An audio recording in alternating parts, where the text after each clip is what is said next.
Assalamualaikum warahmatullahi wabarakatuh. Bismillahirrahmanirrahim. Alhamdulillahirabbil alamin wa bihi nasta'in ala umuri dunya waddin. Wassalatu wassalamu ala sayyidina Muhammadin sayyidil mursalin wa ala alihi wa sahbihi ajmain. Amma ba'du. Rabbi shrah li sadri wa yassir li amri wa hlul 'uqdatam min lisani yafqahu qawli. Allahumma arinal haqqa haqqan warzuqna ittiba'ah wa arinal batila batilan warzuqna ijtinabah. Saya hormati rekan-rekan santri sekalian, alhamdulillah malam hari ini Allah banyak sekali melimpahkan nikmat kepada kita, sehingga alhamdulillah kita masih dapat berkumpul di sini dalam rangka kita mengkaji, kita mempelajari ilmu tafsir. Surah yang kita pelajari adalah masih dari surah Al-Hajj. Pada malam hari ini akan kita lanjutkan lagi bacaan kita, menyambung pembahasan pada malam Jumat yang telah lalu. Bismillahirrahmanirrahim. Qauluhu ta'ala, innallaha yudafi'u 'anil ladzina amanu. Sesungguhnya Allah yudafi'u itu membela, anil ladzina amanu, membela siapa? Orang-orang yang beriman. Dia orang yang beriman, yang mantap dengan keimanannya, itu akan diberikan pembelaan oleh Allah Subhanahu wa ta'ala, ya. Kemarin kan kita udah baca tuh masalah haji, masalah korban, ya kita baca tuh. Nah, sekarang orang gimana bisa haji, gimana bisa korban orang-orang Islam? Pada saat itu Mekah masih dikuasai sama siapa? Masih dikuasai sama orang-orang kafir. Ya. Nah, di ayat yang sebelumnya kita udah baca lagi. Jadi kalau ada orang mau ke Baitullah dijaga-jagain, itu bakal dapat azab di akhirat nanti. Ya, wasodun an sabilillah, tuh ayat yang kapan tuh kita udah baca tuh, ya, sebelum ngomongin kurban kemarin tuh. Jadi kalau ada orang-orang yang pengen ibadah ke Baitullah tapi dihalangin, atau penghalang-penghalangnya itu diancam sama Allah siksaan yang pedih di mana? Di akhirat. Nah, ya orang Islam tetap belum puas. Untuk adanya di mana nanti? Di akhirat. Masalahnya ini sekarang kejadiannya di mana? Di dunia. Di dunia. Tapi kemarin ngomongin ada ibadah haji, ada ibadah kurban. Lah ini gimana? Kalau di sana aja masih dikuasain orang-orang kafir. Ya. Oke, di sini Allah kasih janji agar mereka tenang. Ya. Innallaha yudafi. Allah itu bakal senantiasa ngapain? Ngebela. Yudafi, pakai fi'il mudhari. Ya. Sekarang dibela, besok juga mesti ngapain? Masih dibela. Ya. Jadi ini berlaku bukan buat umat Nabi Muhammad aja. Ya, karena pakainya fi'il mudhari. Jadi bukan dulu dibela, sekarang sudah nggak dibela. Oh, nggak begitu, nggak. Ya. Dulu dibela zaman Nabi Muhammad. Tapi karena pakai fi'il mudhari berarti kan bisa buat zaman mustakbal juga. Artinya sekarang pun orang yang beriman itu bakal dapat pembelaan dari Allah. Dengan syarat apa? Allazina amanu. Emang iman itu benar-benar apa? Benar-benar mantap. Diberiman kepada Allah secara total, Allah pun akan memberikan pembelaan secara total. Ya. Man akbala alallahi bikulliyatihi, siapa yang menghadap kepada Allah bikulliyatihi secara total, ya, akbalallahu alaihi jumlatan, Allah juga bakal sama membalas seperti itu, ya.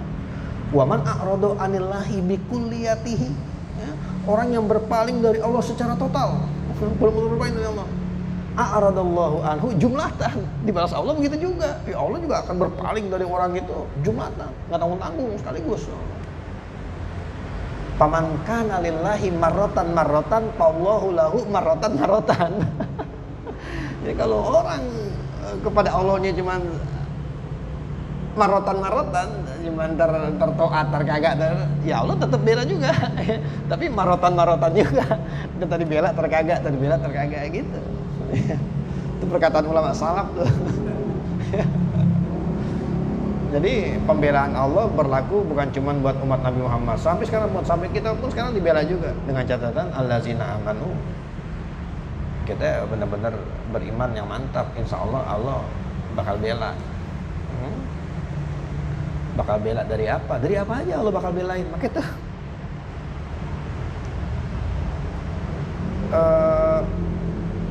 di sini yang menarik apa nih? Yudapi'u kan berarti wazannya mufa'alah. Kalau yang kita pahamin biasanya kalau mufa'alah tuh kan main balas-balasan berarti ya kan. Qatalah berarti iya. Bisa nggak main bunuh-bunuhan bisa nggak? Kan udah dibunuh duluan, nggak bisa ngebunuh lagi. Doroba bisa main pukul-pukulan, kalau qatalah main bunuh-bunuhan. Emang kalau dibunuh bisa ngebunuh lagi, kan udah mati. Jadi kalau binatnya mau pa'alah biasanya musyarakah, jadi saling main balas-balasan. Allah yudapi'u, Allah menolak. Berarti orang kafir gak menolak Allah dong. Memang gitu, maksudnya bukan berarti Allah ditolak, kagak. Jadi setiap orang kafir menyakiti orang mukmin, Allah kasih pembelaan, gitu. Ya. Besok disakitin lagi, Allah kasih pembelaan lagi, gitu. Ya.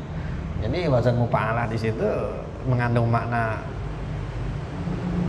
berulang-ulang kejadiannya, takrar. Ya, jadi pembelaannya Allah berikan itu berulang-ulang. Kenapa? Karena penindasan yang dilakukan oleh orang-orang kafir pun juga apa? Juga berulang-ulang. Gak cuma sekali nindas orang Islam, kagak. Besok giran si anu kayak kali. Nah, berkali-kali pula Allah. Jadi disitulah fungsi daripada penggunaan. Kenapa wazannya itu jadi mufa'alah? Ya, padahal harusnya kan dari Allah aja. Jadi yadfa'u, ya, tapi ini yudafi'u. Dan juga saya baca di sana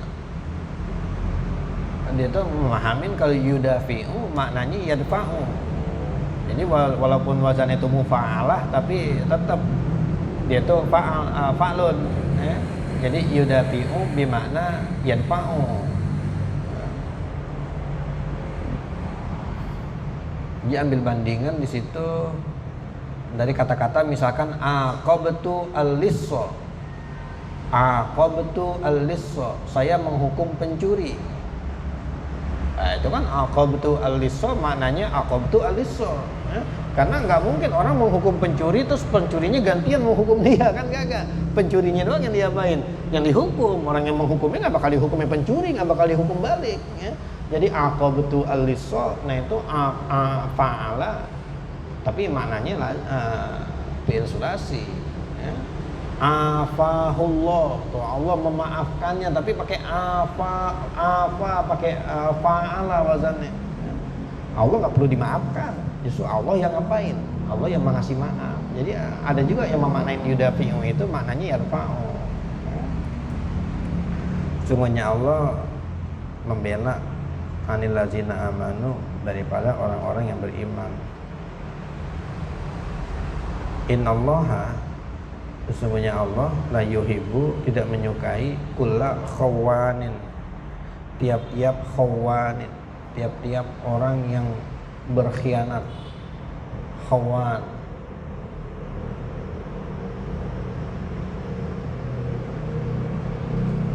ini sigotnya berarti mubalaghah nih, fa'al. Nah, kalau berkhianatnya biasa aja khoinun. Karena asalnya kan khona yakhunu, bahwa khoinun.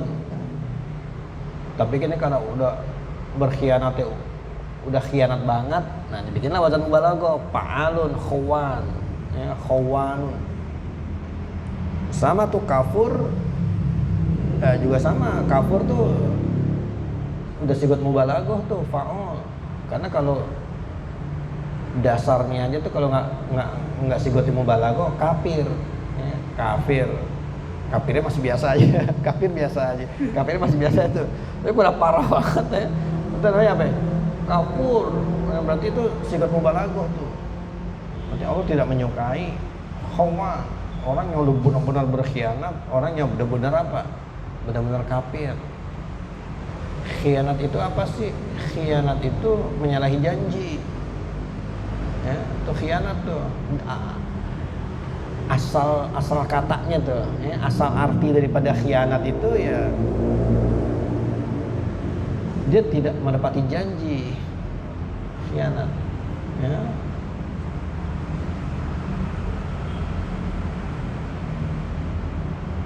Kan iza wa'ada akhlafa wa iza tumina khana. Ya. Berarti khianat bisa juga selain tidak menepati janji, orang dikasih amanat, ya dijalanin amanatnya, itu bisa masuk kategori apa tuh? Khianat juga. Ya. Karena diambil dari itu tuh, wa iza tumina khana. Tapi kalau kita lihat di kamus-kamus, khianat itu dia adamul wafa bil ahdi, artinya dia ingkar janji, ya, mengingkari apanya? Mengingkari janjinya, itu khianat. Kalau kafur ya udah jelas, ya kufur. Walaupun mungkin yang dimaksud di sini adalah kufur terhadap nikmat.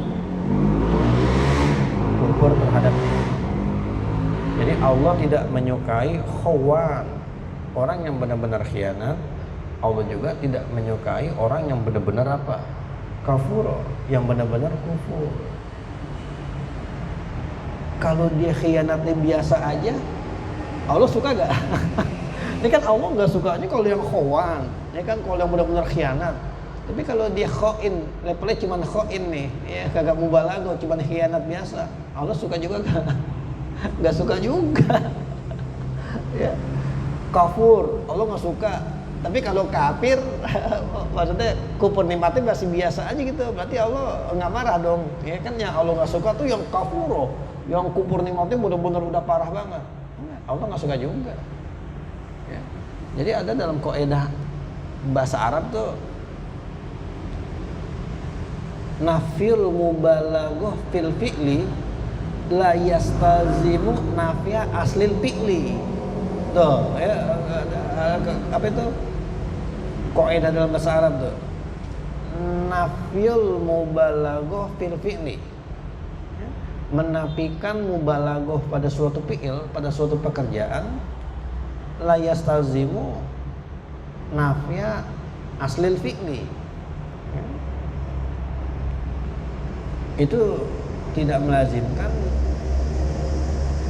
nafya aslil fi'li, menafikan daripada asal pekerjaan itu.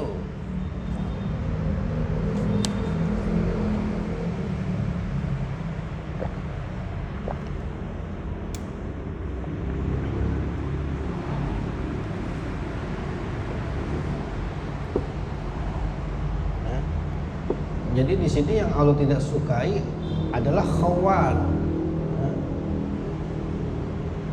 Allah tidak menyukai orang yang memiliki sifat khianat yang mubalaghah, yang bersangatan.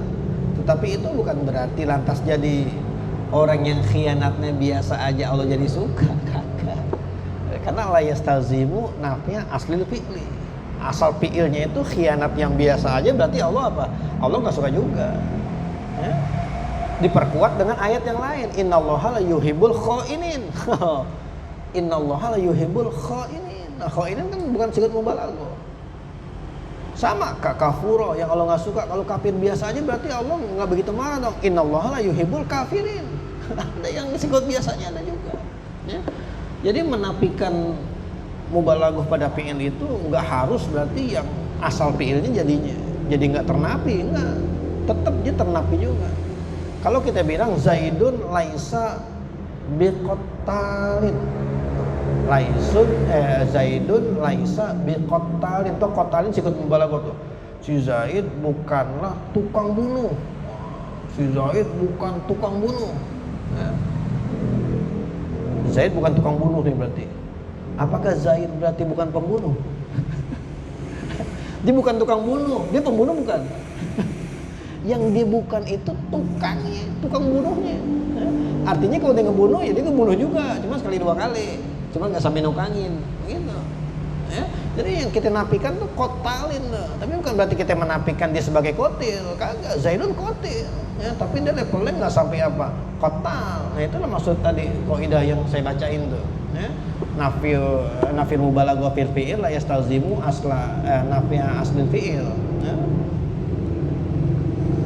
Jadi di sini Allah tidak suka kepada tiap-tiap khawan, tiap-tiap orang yang berkhianat dikasih amanat tapi nggak bisa ditunaikan. Kafur, kufur juga terhadap nikmat. Ya orang-orang kafir Quraisy termasuk yang begitu, khawanan, kafuran. Orang kafir Quraisy yang menentang Nabi gimana kurang enak lah, Ka'bah di depan mata. Ka'bah di depan mata tuh Baitullah, dan mereka akuin itu adalah peninggalan dari siapa? Peninggalan dari Nabi Ibrahim. Mereka akuin itu. Ya, makam Ibrahimnya ada di situ. Mereka akuin. Tapi kenapa justru ditaruh dewa-dewa di situ, taruh berhala-berhala? Lah kan bodoh banget. Ya. Berarti benar-benar dia dapat amanat yang besar tuh, Baitullah di depan mata, nggak dimanfaatin dengan baik. Kupur nikmat, kan enak banget, nikmat yang besar banget tuh. Ditambah lagi nikmat yang besar, Rasul diutus dari kelompok mereka, itu udah nikmat banget. Kita aja yang orang Indonesia kedapatan nikmatnya di sini, dari kehadiran Muhammadnya. Rasul diutus di depan mata mereka, turunnya wahyu mereka lihat. Ya Rasulullah baca Quran dapat wahyu dibaca mereka. Tapi nikmat yang besar itu nggak bisa mereka manfaatin.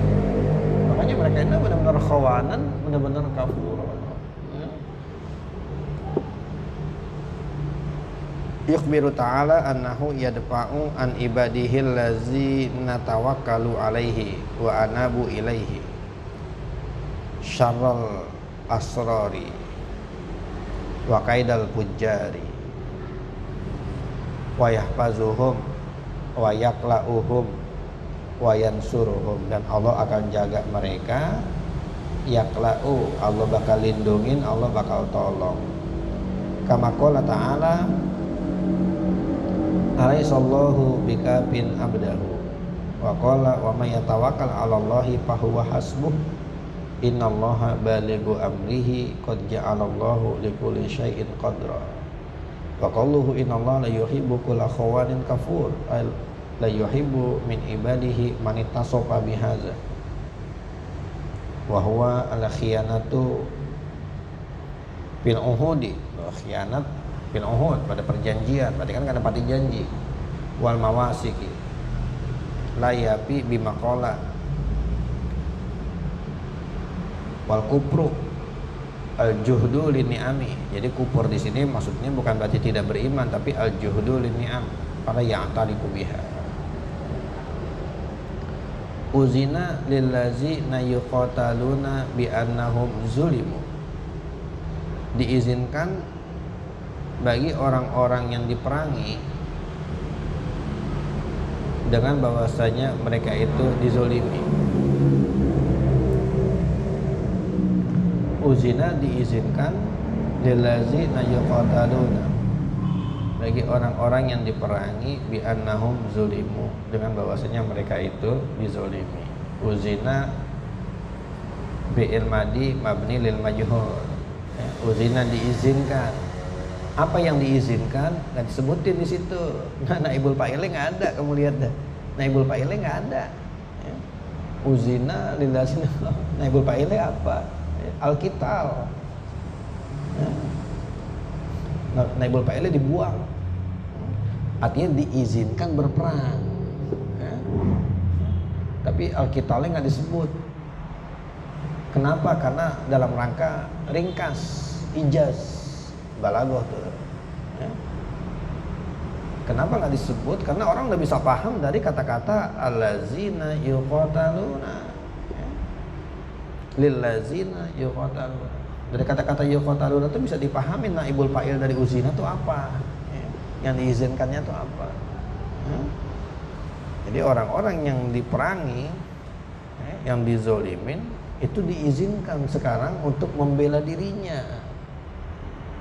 Jadi ini ayat pertama nih yang turun tentang masalah boleh berperang. Nih, ayat pertama nih. Ya, sebelumnya nggak ada ayat-ayat Al-Quran yang ngomongin masalah perang. Ya, nggak ada. Makanya kalau ada yang bilang Al-Hajj ini surahnya campuran, ayat-ayatnya tuh ada yang Makkiyah, ada yang Madaniyah. Ini kayak begini nih, mungkin Madaniyah nih, ya, karena udah ngomongin perang.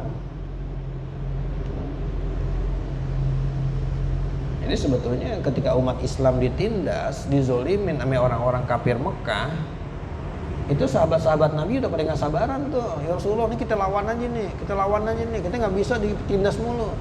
Rasulullah apa? Sabar, belum waktunya. Nanti juga bakal dapat izin dari Allah. Ya, nanti Allah bakal kasih tahu kapan waktunya kita mulai boleh ngapain.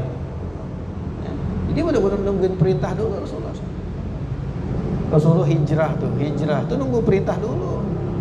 Ya, bukan berarti Rasulullah hijrah inisiatif aja nih kita hijrah. Nunggu dulu. Kapan Rasulullah jalan tuh nunggu dulu tuh. Jadi orang kan udah pada hijrah duluan. Rasulullah termasuk belakangan tuh. Kenapa Rasulullah belum jalan-jalan juga?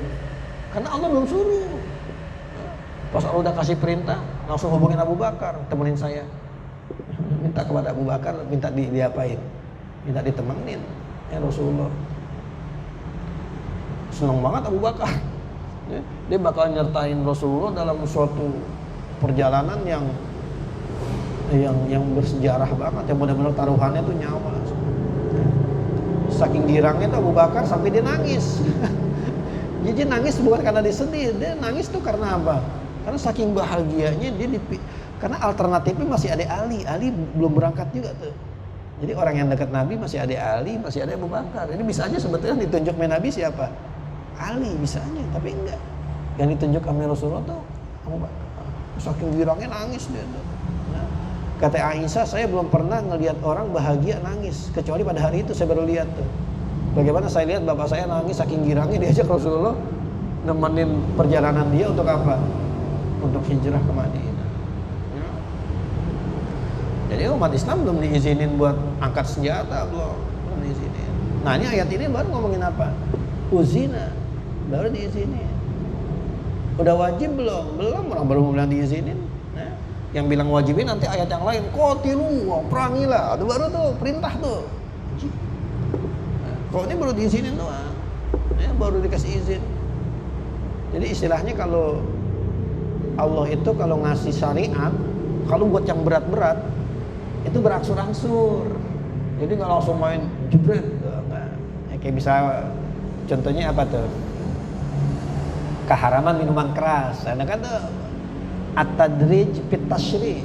Jadi berangsur-angsur, nggak main jebret. Wah, mereka pada depan mabok, tutup. Nggak bisa. Ya. Orang disuruh berhenti ngerokok. Soal sekali jebret kok boleh ngerokok. Oh nggak bisa. Ya. Mesti dikit-dikit dulu. Ya. Ini hari ini masih boleh nih. Ya. Ini di ruangan ini masih boleh. Gitu. Tapi kalau langsung jebret, wah teler juga orang. Ya. Pusing juga suntuk jadinya. Jadi kalau yang berat-berat itu ada at-tadrij, ada berangsur-angsur. Jadi orang Islam nggak langsung disuruh. Ini kan perang nih, wah, luar biasa. Perang tuh berat banget loh, perang. Ya? Kita bukan cuma nyawa yang kita korbanin, ya? Tapi juga harta. Modalnya dari mana? Orang dulu perang nggak ada. Nah sekarang orang perang mau dikasih negara. Nih senjatanya nih, ya? Senjata doang, Pelores. Pelurunya nggak dikasih, senjatanya doang dikasih. Dikasih negara, seragamnya dikasih, granat dikasih. Kok dulu zaman Nabi kagak, mau perang punya kuda gak? Ikut perang. Yang punya kuda, ada nggak punya kuda, perangnya apa ya? Jalan kaki. Makanya pas pembagian ghanimah kalau yang naik kuda banyak kan dapatnya, karena dia modal. Modal apa? Modal kuda. Dihitung tuh kudanya, ghanimahnya banyak kan. Dibandingin sampai yang modalnya cuma ngapain? Cuma jalan kaki, beda hitungannya. Jadi udah kita bertaruh nyawa di situ. Kita juga korban apa? Korban harta juga, harta kita keluar juga. Itu berat tuh. Makanya karena berat jadi berangsur-angsur. Jadi nggak langsung Allah suruh perang, kagak. Qatilul ladzina, enggak. Nah, dikasih izin dulu mula-mula, izin. Ya. Artinya pas udah turun izin dari Allah, orang Islam bisa prepare.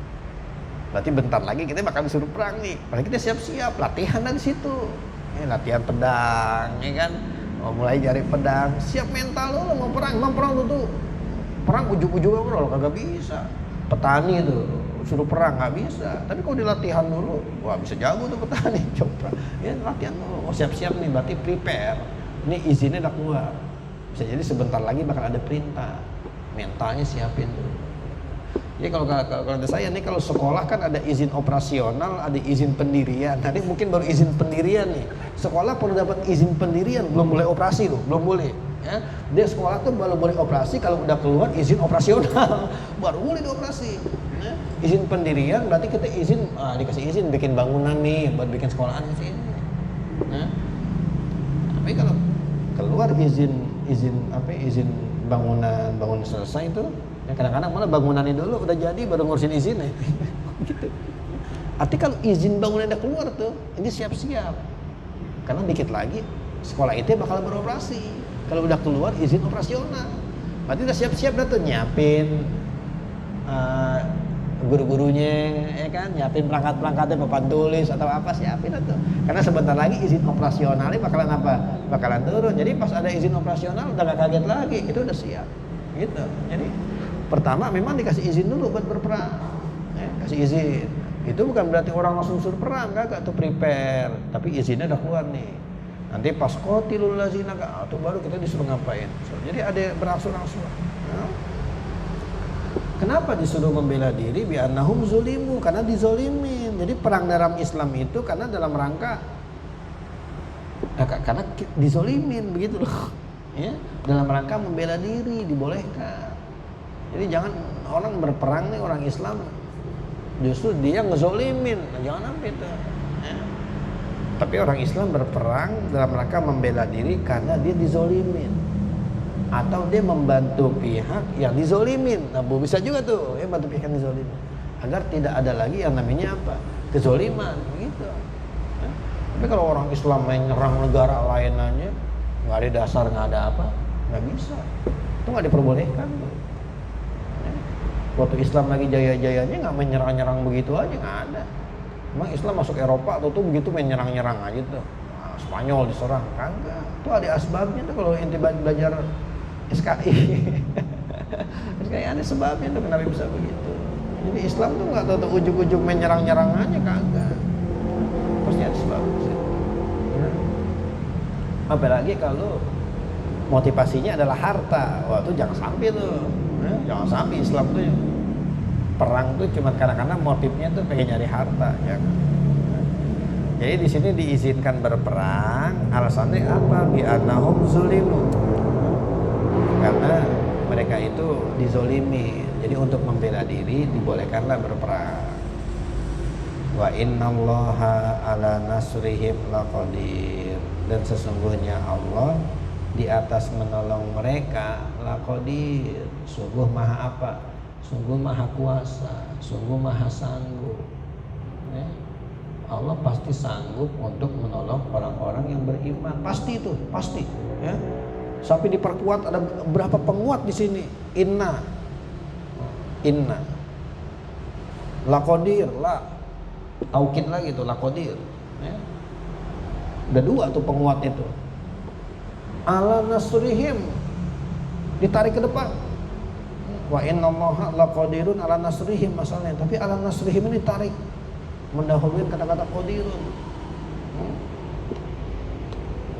Apalagi penguatnya di situ, ya kata-kata qadirun. Kemudian penguat juga tuh. Jadi Allah tuh benar-benar mampu untuk apa? Untuk menolong orang-orang yang beriman. Allah qadirun, maha kuasa. Walaupun sebetulnya Allah mampu membela orang-orang yang beriman walaupun tanpa perang. Ya kan ya, Allah bakal nolong kalau orang perang. Kan timbul pertanyaan, ngapain sih pakai perang dulu? Harusnya kalau emang Allah pengen tolongin gak usah pakai perang. Udah tolongin mah ngapain? Tolongin aja. Ya nggak bisa begitu. Ya nggak bisa. Justru itulah tugas kita sebagai khalifah di bumi. Khalifah itu kan berarti kepanjangan tangan Allah di bumi. Jadi Allah pengen itu yang ngurusin bumi ini manusia yang ditunjuk sebagai khalifah. Kenapa Allah kasih manusia tugas sebagai khalifah? Artinya kita memang ditugasin buat memakmurkan bumi. Jadi kalau apa-apa aja Allah yang ngurusin, apa arti kita jadi khalifah? Apa artinya manusia jadi khalifah? Nggak ada artinya. Kita disuruh melestarikan lingkungan, disuruh menjaga hutan. Emang Allah nggak bisa apa jagain hutan? Ngapain manusia sih yang pakai susah payah jagain hutan? Lah inti kan khalifah. Kalau apa-apa aja Allah yang jagain, apa artinya inti jadi khalifah? Justru manusia dikasih keistimewaan, dikasih akal, dikasih inisiatif, dikasih kemampuan untuk berinovasi, ya itulah karena jadi khalifah tuh itu. Jadi harapannya tidak adanya lagi kezaliman, negara dunia ini jadi damai, yaitu termasuk tugas-tugas apa tuh? Tugas-tugas khalifah. Jadi Allah sangat mampu untuk menolong orang-orang mukmin, sekalipun orang-orang mukmin itu nggak berperang, mampu. Nggak usah pakai perang juga Allah mampu kok. Tapi Allah pengen lihat tugas kita sebagai khalifah. Ya, kita harus berupaya dulu. Kita upaya secara total, Allah pasti bakal ngapain? Allah pasti bakal tolong. Ya. Kata bin Abi Thalib, kita kurang apa totalnya nih? Ya. Dalam masalah perang, sampai saudara sendiri kita bunuh. Itu kan menunjukkan totalitas tuh. Yang dibunuh siapa sih, diperangin sama orang-orang Islam? Nah saudara-saudara mereka sendiri, yang orang-orang kafir Mekah, siapa? Saudaranya sendiri. Ya, sama-sama suku Quraisy. Kalau dihubung-hubungin masih ketemu. Oh ini ente saudaranya yang ono nih, ini saudaranya. Ini masih saudara. Jadi kata Sayyidina Ali, ini menunjukkan kesungguhan kita orang Islam dalam berjihad. Kita sampai membunuh saudara orang yang kita kenal sendiri, saudara-saudara kita sendiri. Karena mereka itu total kan, berarti begitu saudara sendiri diapain? Dibunuh. Karena totalitas mereka itulah akhirnya pertolongan Allah pun datang secara apa? Secara total. Ya, walaupun sebetulnya Allah tanpa mereka berperang pun Allah bisa membantu, bisa. Tapi Allah pengen lihat itulah, ya. Karena kita sebagai khalifah, Allah pengen lihat. Jadi potensi-potensinya keluar. Kita orang tua nih, punya anak. Ya. Orang tua punya anak. Apa kita semua anak kerjaannya kita yang handle? Enggak, justru kita pengen anak kita tuh bisa tumbuh mandiri. Gimana anak kita bisa keluar potensinya? Kita mulai kasih tugas ini, kasih tugas ini. Coba sekarang bisa gak cuci piring sendiri? Nah, gitu. Anak punya tugas nih PR di sekolahan, ya. Tugas prakarya bikin asbak. Gurunya nyuruh bikin asbak mulu. Ya. Ada yang nyuruh yang lain apa? Ya, bikin asbak. Jadi anaknya dikasih tugas sama abahnya, sama gurunya, ya biarin anaknya ngapain, ya kerjain, nggak usah orang tuanya. Ini sekarang kan lagi sekolah online nih, yang belajar orang tua. Ih, anaknya main di luar, yang ngerjain PR sih. Ibunya mereka ngerjain PR sih. Makanya yang nanya soal tuh ibunya, yang berantem ibunya sama guru. Emang ibu nggak bisa baca tuh yang ada di halaman ini? Nah, belajar siapa sih? Ibunya yang diomelin. Ya emang ibu nggak bisa baca. Nah kan anaknya yang belajar, ya. Ngapa jadi ibunya ngisi? Itu ibunya salah juga, harusnya biarin anaknya belajar. Semampunya dia siapa ya silahkan. Ini kan lagi kayak gini, lagi situasi lagi sangat nggak normal. Jadi orang tua kalau dia sayang sama anaknya, justru dia akan ngasih tugas anaknya ini, agar potensi-potensi anaknya itu apa? Bisa keluar, akhirnya jadi orang yang mandiri.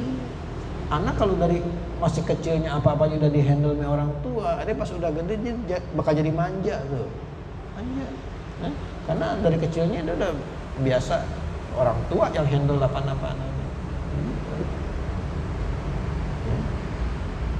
Jadi ya itulah Allah ngasih kita tugas khalifah di bumi agar potensi-potensi yang manusia miliki ini keluar. Jadi jangan apa-apa semuanya kenapa Allah nggak yang ini, kenapa Allah kalau gitu mah habis selesai urusannya. Ngapain ada manusia lagi? Nggak usah ada manusia di bumi. Kalau mau semuanya kita serahin kepada siapa? Kepada Allah. Ya. Allazina ukhriju min diyarihim bighairi haqqin. Apa sih salah satu bentuk mereka dizolimin? Allazina ukhriju min diyarihim, orang-orang yang mereka itu diusir dari kampung-kampung mereka bighairi haqqin, dengan tanpa hak. dengan tidak ada alasan yang benar. Diusir, orang-orang yang beriman diusir dari Mekah, dari kampungnya sendiri. Ada yang ke Habasyah, sampai 2 gelombang tuh kalau nggak salah yang ke Habasyah tuh. Ada yang ke Madinah, yang terakhir ke Madinah, kabur. Jadi diusir dari kampungnya sendiri, bighairi haqqin, nggak ada alasannya. Kenapa orang tuh diusir? Nggak ada alasannya. Orang kalau diusir masih ada alasannya masih wajar. Yang ngontrak nggak bayar-bayar diusir ya wajar. Ya berarti tuh orang yang ngusir juga kagak salah. Nggak ngontrak nggak bayar-bayar. Habis saya di PHK. Ya, lagi corona kan di PHK. Ya. Pulang kampung ngono. Ngapain mesti dikontrakan bae? Lu pulang kampung ngono. Ya. Jadi mereka itu diusir dari rumah-rumah mereka bighairi haqqin, dengan tanpa hak. Illa ayyaqulu rabbunallah, kecuali bahwa mereka mengatakan Tuhan kami adalah Allah. Jadi mereka diusir nggak ada alasan yang lain-lain, kecuali alasannya cuma ini nih, karena mereka menyembah Allah sebagai Tuhan yang satu. Ini masalahnya, mereka nggak nyembah berhala-berhala lagi. Karena faktor inilah akhirnya mereka diapain? Mereka diusir. Dan itu alasan yang tidak bisa dibenarkan. Kenapa? Karena mengatakan Rabbunallah, mengatakan Tuhan kami adalah Allah, itu adalah yang hak. Oke, di situ kan ada kata-kata bighairi haq, berarti yang habis illah itulah yang hak. Begitu. Jadi ini istisna munqati daripada kata-kata hak.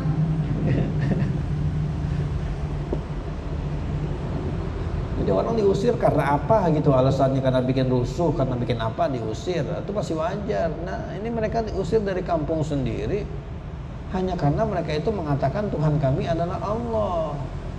Ini kan zolim banget kalau begitu. Ditambah zolimnya lagi, orang-orang kafir Mekah juga ngakuin kalau Allah itu ada, kalau Allah itu Tuhan, mereka ngakuin. Wala in sa'altahum man khalaqas samawati wal ardh, kalau kamu tanya kepada orang-orang kafir Mekah itu siapa yang menciptakan langit dan bumi, la yaqulunna Allah, pasti mereka jawab yang nyiptain siapa? Allah. Nggak bakal mereka bilang yang nyiptainnya Lata, nyiptain Uzza, nggak mungkin, bego banget berarti. Oh yang bilang langit sama ini.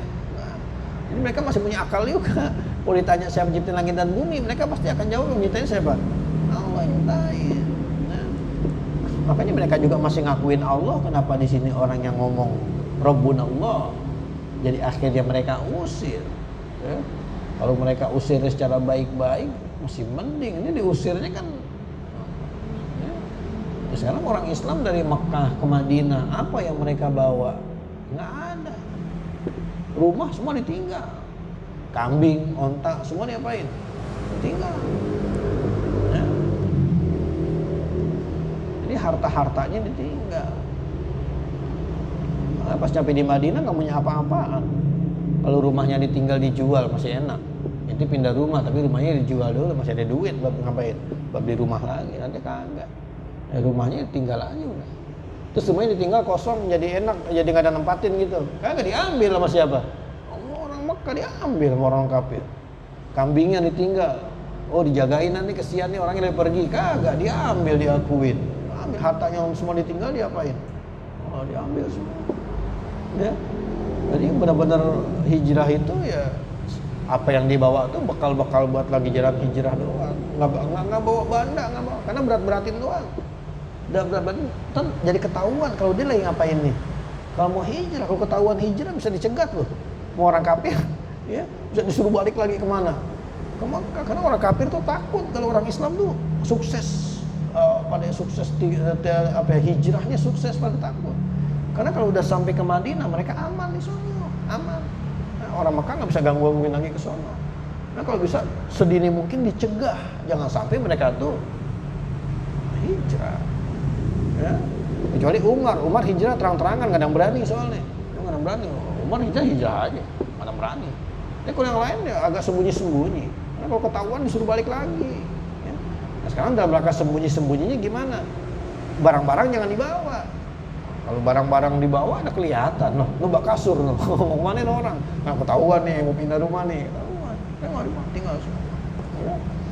Jadi itu benar-benar suatu kezoliman yang luar biasa tuh. mereka terusir. Ini salah satunya aja nih, ya, salah satu contoh kezoliman tuh mereka diusir. Karena itu puncaknya tuh.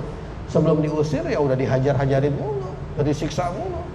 Ya, ada aja siksaan orang-orang kafir Quraisy terhadap orang-orang yang beriman tuh. Ya. Kalau yang nggak kuat udah pada hijrah duluan tuh ke Habasyah. Kan udah pada hijrah duluan tuh ke Habasyah. Ya.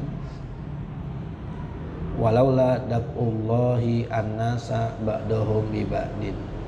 Dan kalaulah bukan karena membelanya Allah kepada manusia sebagian mereka dengan sebagian yang lain.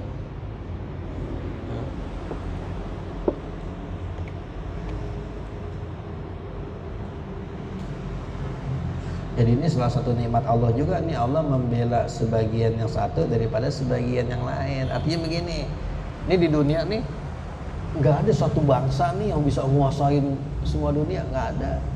Nggak ada bangsa mana menguasai sini. Nah, itu salah satu bentuk apa tuh? Jadi Allah ngasih apa ya? Ngasih kemampuan bangsa-bangsa ini untuk bersaing, tapi masing-masing bangsa tuh punya potensi, punya kekuatan. Ya. Dan masing-masing kekuatan itu bisa membatasi kekuatan negara yang lain. Gitu.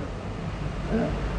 Jadi andai kata di negara Islam ditindas, nggak usah aneh kalau yang nolongin justru negara non Muslim, nggak usah aneh, karena dia juga punya kepentingan, walaupun nggak tulus, ya.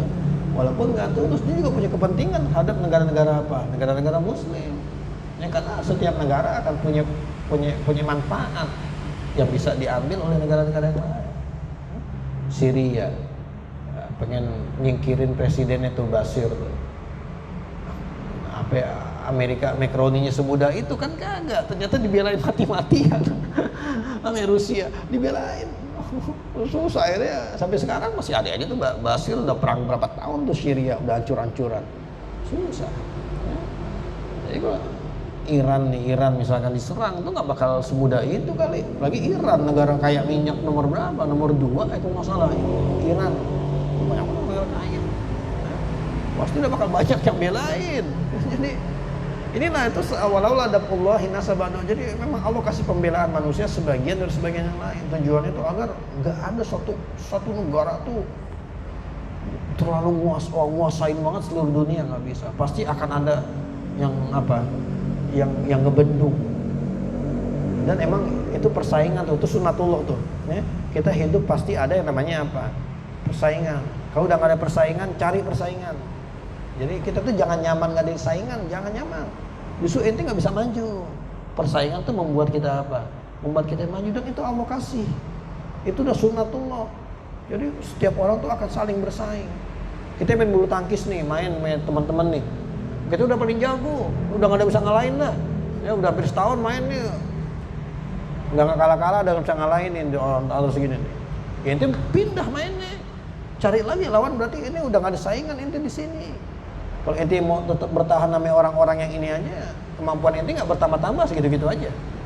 Ya, cari yang jagoan lagi musuhnya, biar potensi main bulu tangkisnya makin apa tuh? Nah, makin meningkat begitu.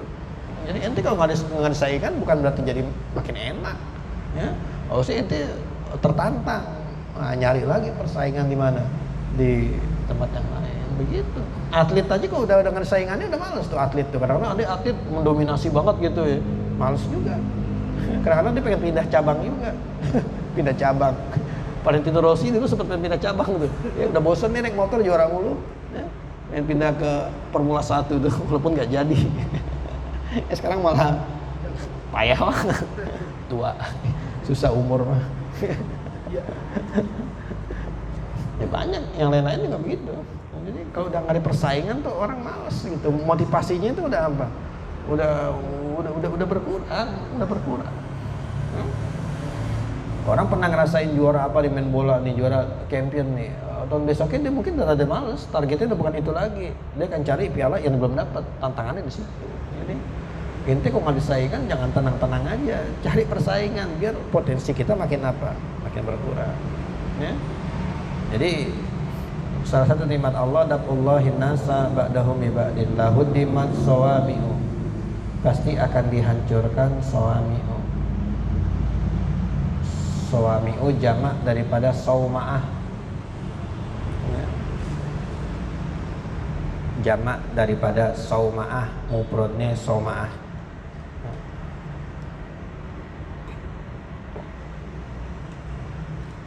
Apa itu suami, sauma'ah atau artinya biara?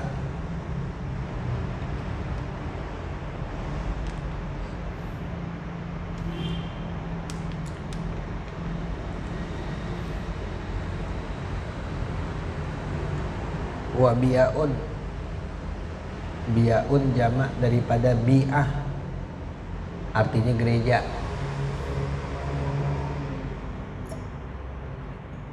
Kalau gereja tuh buat orang-orang Nasoro, bi'ah, bi'ah buat orang-orang Nasoro. Kalau biara buat orang agama apa?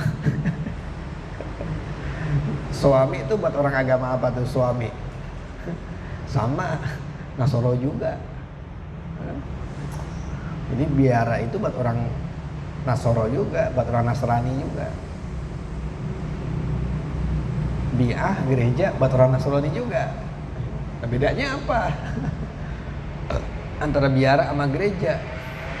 Bedanya apa antara suami dengan bi'a? Bedanya itu kalau biara tuh suami, ini kan buat orang Kristen juga, buat orang Kristen, buat orang Nasoro juga nih, ya. Dia tuh adanya di gunung-gunung keseringannya. Jadi dia tuh tempat ibadah yang dipakai ame rohib-rohib, ya. Rohib-rohib tuh dia pengen bertapa, pengen mengabdikan total buat apa? Buat Allah. Dibikinlah tempat ibadah di tempat-tempat yang mencil. Makanya biasanya adanya di bukit-bukit adanya. Jadi benar-benar dia kayak tasawuf lah gitu, pengen ngejauhin daripada dunia. Nah, tuh suami tuh namanya tuh biara tuh. Jadi kalau biara bukan berarti tempat umum orang pada ibadah di situ, kagak. Itu kalau yang orang Nasoro bareng-bareng tuh, nah itu biar, itu gereja tuh biar tuh. Ya. Jadi kalau suami itu benar-benar khusus buat rohib. Ada di gunung-gunung makanya karena dia emang nyari kesunyian diri. Dia pengen lebih fokus gitu. Ya. Jadi kalau suami itu biara itu ya buat orang Nasoro juga, bukan buat orang Yahudi, bukan. Ya. Kenapa dia bukan buat orang Nasoro, bukan buat orang Yahudi? Karena dari sejarahnya dilihat. Ya. Ini rohib-rohib ini hidup-hidup tinggal di biara itu baru ditemukan itu pada abad 4 Masehi. Artinya setelah Isa berarti 4 Masehi. Baru timbullah fenomena orang ngasingin diri di gunung-gunung, pengen bertapa, pengen mendekatkan diri kepada Allah, dibikin tempat buat ibadah. Itu baru terjadi 4 Masehi. Berarti kan itu setelah ada agama apa? Setelah ada agama Nasoro. Nah, makanya ini rohib-rohib di sini berarti rohib-rohib Nasoro. Ya rohib-rohib Nasrani.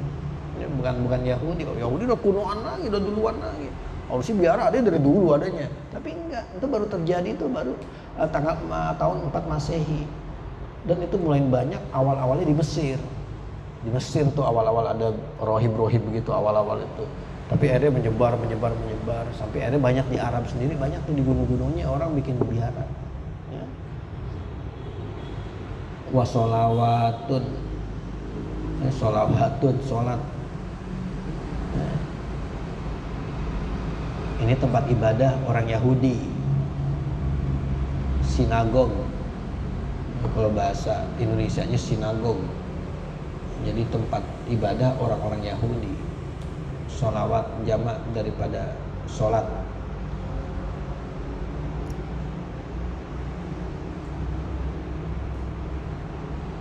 Wa masajid, dan juga masjid-masjid. Nah, terakhir baru tempat ibadah orang-orang apa?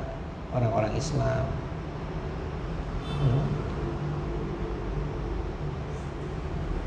Jadi memang ternyata Allah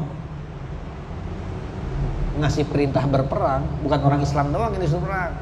Umat-umat Nabi yang dulu juga disuruh ngapain?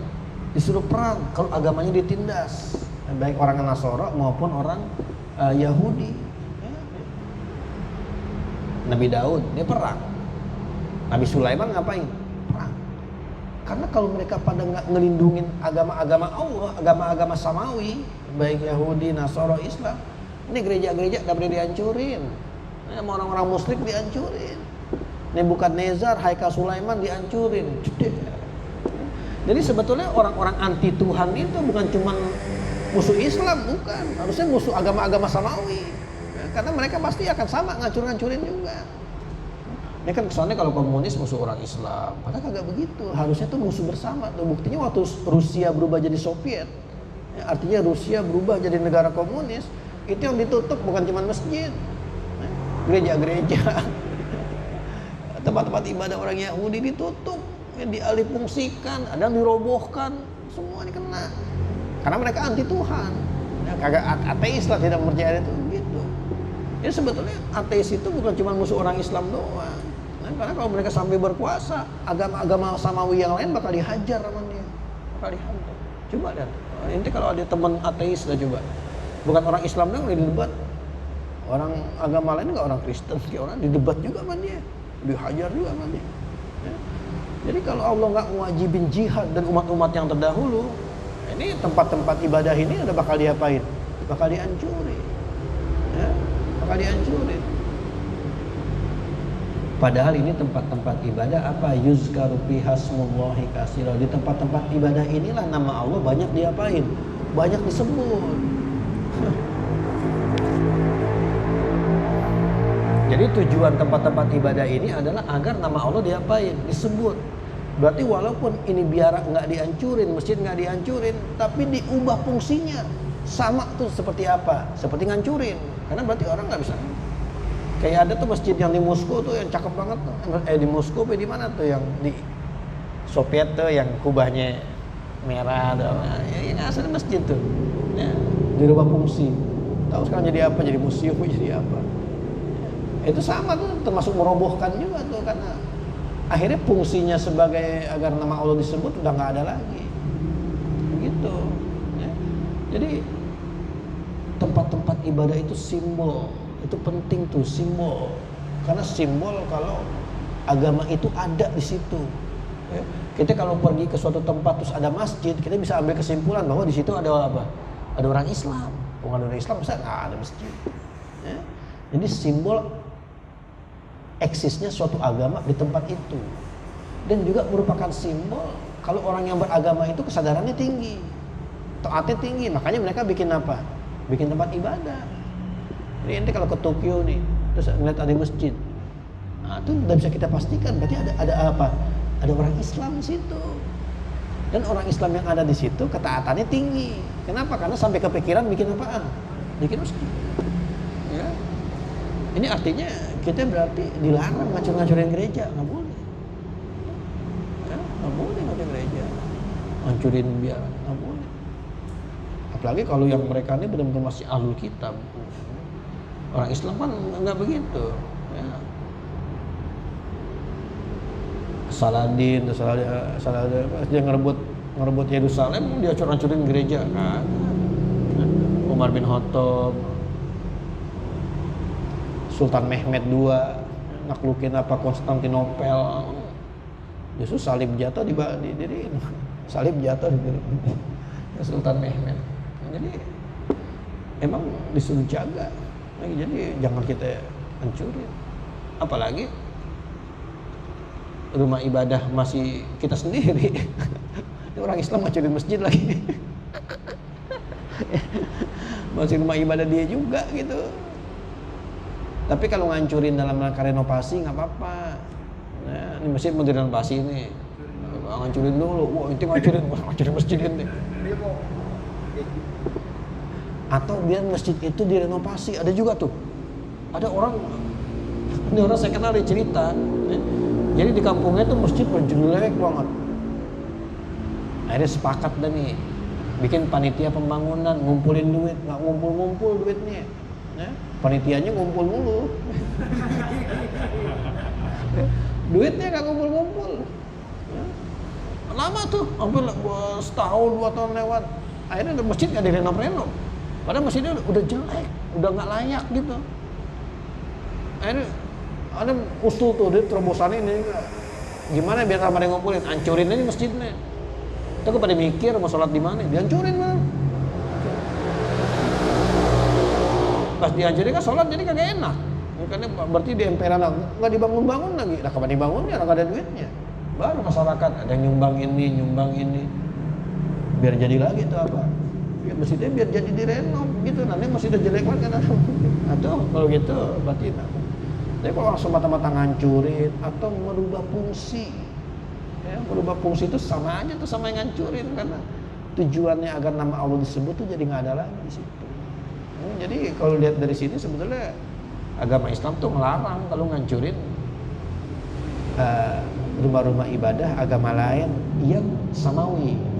Di sini nggak disebutin tuh, yang nyembah api majusi nggak disebut, karena dia bukan agama. Beda. Bahkan Nebukadnezar tuh orang-orang Persia yang nyembah banyak orang, yang nindas orang-orang Nasara, orang Yahudi kan mereka tuh yang nindas tuh. Makanya saya bilang Haikal Sulaiman yang ngancurin Nebukadnezar emang raja mana lah? Raja Persia, emang dia kagak suka sama orang-orang Yahudi, dia hancurin. Ya. Tapi memang kalau ada negara Muslim, ini negara yang Muslim nih, bukan kita nih, kita yang Pancasila gitu ya. Ini kalau negara Muslim tuh emang yang udah ada nggak boleh dihancurin, tapi yang ada nggak boleh dibangun, yang belum ada jangan dibangun, gitu. Karena udah beda. Ya, apa itu biara, apa gereja dulu, sampai sekarang udah beda. Ilmu dulu kan emang benar-benar ahlul kitab, emang benar-benar masih ngejalanin yang semestinya, gitu. Ya. Ini kalau yang negaranya benar-benar negara syariat Islam nih, yang ketat nih syariat Islam. Jadi kalau bangunan agama yang ada jangan dihancurin. Tapi kalau yang baru jangan dibikin. Gitu. Jadi manfaatin aja yang udah ada. Gitu. Kasihan banget. Ya. Sama gini kita orang mau bikin rumah ibadah susah katanya. Ya. Sebenarnya susahnya bukan karena itu masalah izin lah. Ya nggak tahu lah, itu bukan karena orang Islamnya gimana sebenarnya, nggak begitu. Harusnya Islam tuh nggak begitu, harusnya nggak begitu. Ya. Jadi ada saling menghormati dalam ya, sebagaimana ini kan kita disuruh ngebela diri karena berarti kan kita mau ibadah diganggu kan, mau ke Baitullah diganggu, jagain. Kita pengen membela diri ya sebagaimana kita begitu ya orang lain juga harusnya dia berhak untuk melakukan hal seperti itu seharusnya. Gitu. Walayansuranallah, nah dikit lagi nih, dan Allah akan menolong mayansuru orang yang menolongnya. Innallaha laqawiyyun, sungguhnya Allah itu laqawiyyun, sungguh maha kuat. Ya, Allah maha kuat, di tangan Allah lah segala kekuatan. Allah lah yang bisa memberikan kekuatan kepada makhluk-makhluknya. Allah juga yang bisa mencabut kekuatan.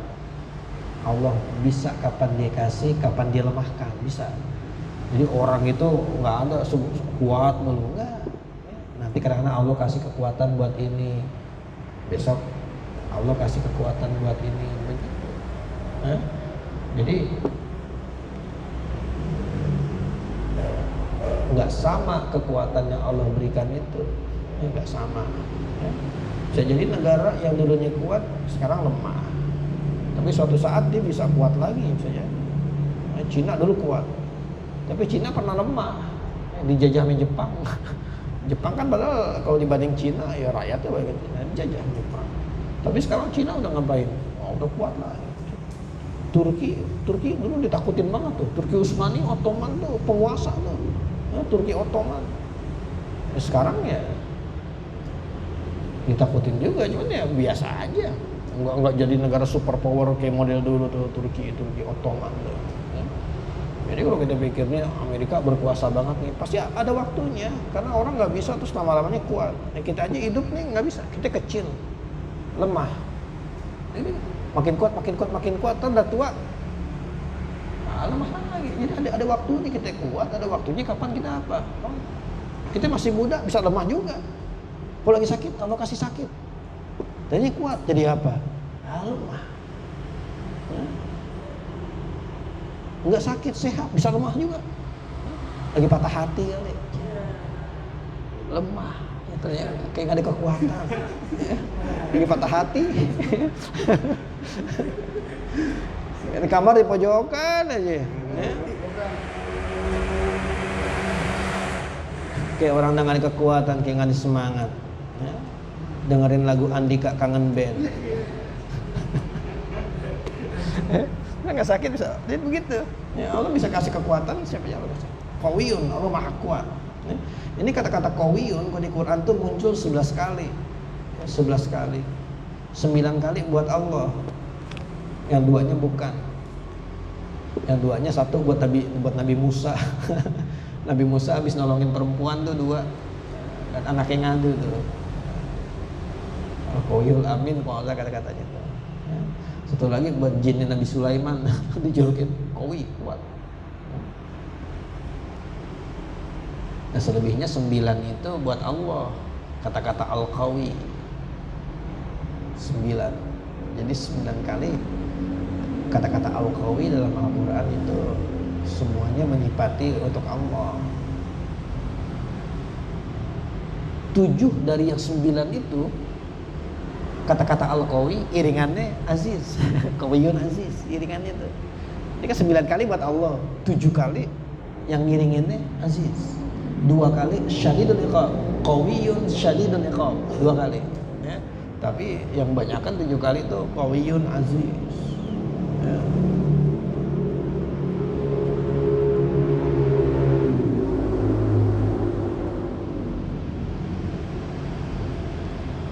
Ada lagi keunikan daripada kata-kata Al-Qawi yang artinya kuat.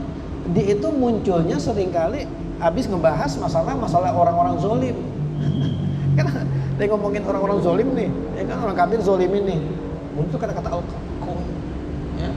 Artinya kita itu boleh unjuk kekuatan kalau dalam rangka memberantas kezoliman, baru kita boleh unjuk kekuatan.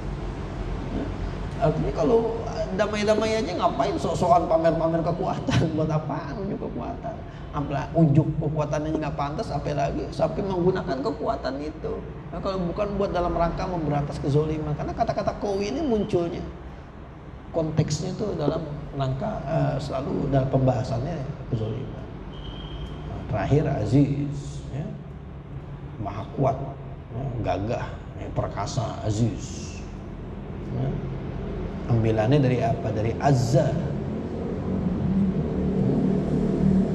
Fi'il mudhari'nya apa azza? Azza fi'il mudhari'nya. Azza ya'uzu, azza ya'izu, azza ya'azu, 3. Azza ya'uzu, azza ya'izu, azza ya'azu. Ainnya tuh barisnya 3 tuh. Jadi fi'il mudhari' semua dari apa? Dari azza. Azza ya'uzu, azza ya'uzu artinya apa? Mengalahkan. Azza ya'uzu. Kalau azza ya'izu artinya tuh jarang. Jarang artinya. Ada hadis namanya hadis aziz, ada gak? Hadis aziz, ada kan? Jadi aziz itu jarang. Bahkan bisa jadi dia itu cuma satu-satunya. Ya, saking langkanya gitu, saking jarangnya dia jadi cuma satu-satunya dah. Azza ya'izu. Apalagi yang belum? Azza ya'azu. Kuat. Jadi mengalahkan azza ya'uzu, azza ya'izu. Jarang. Ya. Saking jarangnya, doang ada tandingannya cuma satu. Azza ya'azu. Kuat. Ya. Mulia. Tinggi derajatnya, orang nggak bisa raih ke situ. 3 tuh fi'il mudhari'nya, dan 3 itu bisa menggambarkan sifat Allah yang nempel di kata-kata apa? Aziz. Allah azza ya'uzu, mengalahkan. Bisa mengalahkan siapa aja. Azza ya'uzu, jarang, cuman atuh. Ya Allah nggak ada yang nyamain. Kekuatannya nggak ada yang nyamain. Aziz jarang banget, langka, cuman ini satu. Azza ya'azu, Allah kuat, tinggi kedudukannya, nggak ada yang bisa nyampein dia, nggak ada yang bisa ngalahin dia. Jadi tiga fi'il mudhari itu semua artinya bisa menggambarkan sifat Allah yang apa? Aziz, yang maha gagah, yang maha ini. Nah besok baru kita lanjutkan ke tafsirannya. Ya.